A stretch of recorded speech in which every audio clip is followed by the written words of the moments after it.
안녕하세요. 나만의 개인 맞춤 법무사 김영용 법무사입니다. 오늘 이 시간에는 그 개인 파산 절차, 그 중에서 이제 신청하시는 채무자분께서 주로 어떤 일을 하셔야 되는지 그 부분을 중심으로 절차를 설명드리려고 합니다. 크게 절차를 채무자 입장에서 보면 처음에 이제 신청 서류를 준비하시는 걸 해야 되겠고요. 그 다음에 이제 법원에서 관제인 연약금 납부 명령이 나오면 연약금을 납부를 하셔야 되고, 그 다음에 이제 파산 선고 기일이 잡혀서 연락이 오시면 반드시 참석을 하셔야 되고, 그 다음에 이제 관제인하고 추가 서류 제출하시는 일을 잘 준비하셔야 되고, 마지막으로 의견 청취 기일에 법원에 출석하셔가지고 파산 결정을 받고 오시면 됩니다. 파산 면책 결정을 받고 오시면 돼요. 이걸 다시 좀 세세하게 설명드리면, 우선 이제 처음에 법원에 이제 저희가 신청 전에 준비하는 서류는 양이 많지 않고 간단합니다. 신청의 적법 여부만 판단할 수 있는 정도의 서류가 들어가면 되기 때문에 가까운 동사무소 아무데나 가셔서 주민등록 등본, 초본, 가족관계증명서, 혼인관계증명서, 그리고 지방세 세무별 과세증명서, 그리고 부채증명원 발급받기 위해서 저희가 대행을 하기 때문에 인감증명서 발급을 해주셔야 되고요.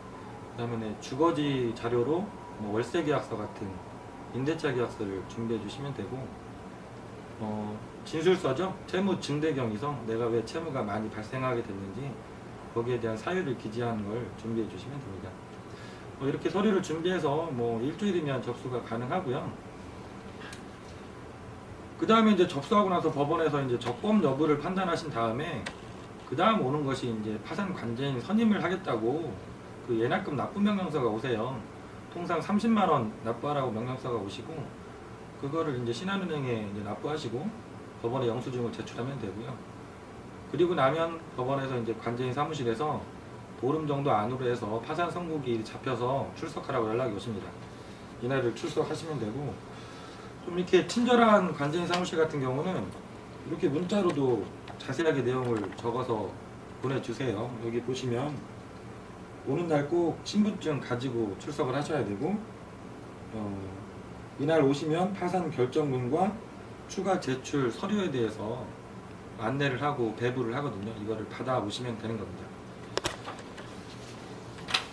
요거를 이제 그 파산 선고기일 출석하신 다음에 추가 제출 서류를 받아갖고 이제 저한테 오시면 제가 이제 서류 준비하는 사항을 자세하게 설명을 드려요. 그럼 같이 보통 준비하시는데 2-3일 정도 소요돼서 준비를 하시게 되고, 이걸 이제 관제인 사무실에 서류를 제출하고 관제인께서 이제 검토하신 다음에 추가 서류 요청이 있을 수도 있고 없을 수도 있는데, 그 추가 서류 요청이 있으면 그걸 또 준비하셔서 같이 내시면 되고, 이렇게 서류 정지가 끝나면 파산 관제인 변호사님이 이제 면담을 오라고 하시거든요. 그날 꼭 가셔야 되고, 이 면담일이 제일 중요합니다. 파산 관제인 업무는 파산 재단에 대한 관리 처분권을 행사하시기 때문에 이분이 이제 처분할 만한 재산이 있는지 여부, 그리고 면책 불허가 사유가 있는지 여부를 조사하시는 거거든요. 그리고 이분이 이제 조사 보고서를 법원에 제출하면 대부분 이제 판사님들은 관제인의 의견에 따라서 결정을 하고 계시기 때문에 이날 파산 관제인 면담일이 제일 중요한 것 같고요.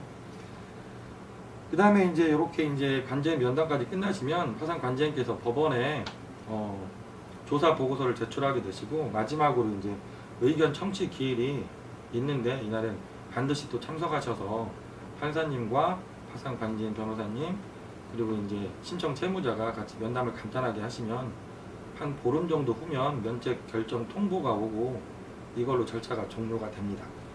그러니까 법원에 신청하시는 채무자분께서는 기본적으로 2번을 가셔야 되는 거고요. 중간에 이제 파산 관제인 사무실에 면담을 가셔야 되니까 총 3번 정도 출석을 하셔야 됩니다. 대부분의 일용직 근로자들이시고 좀 그 생계를 위해서 시간을 따로 내기 어려우신 분들이 많은데, 이렇게 기본적으로 3번은 법원에 출석을 하셔야 되기 때문에 이 기일들은 잘 체크하셨다가 참석을 반드시 해주셔야 됩니다. 오늘은 그 파산 면책 절차에서 채무자분께서 내가 준비하고 진행해야 되는 절차가 어떤 것이 있는지 간단하게 설명드렸습니다. 감사합니다.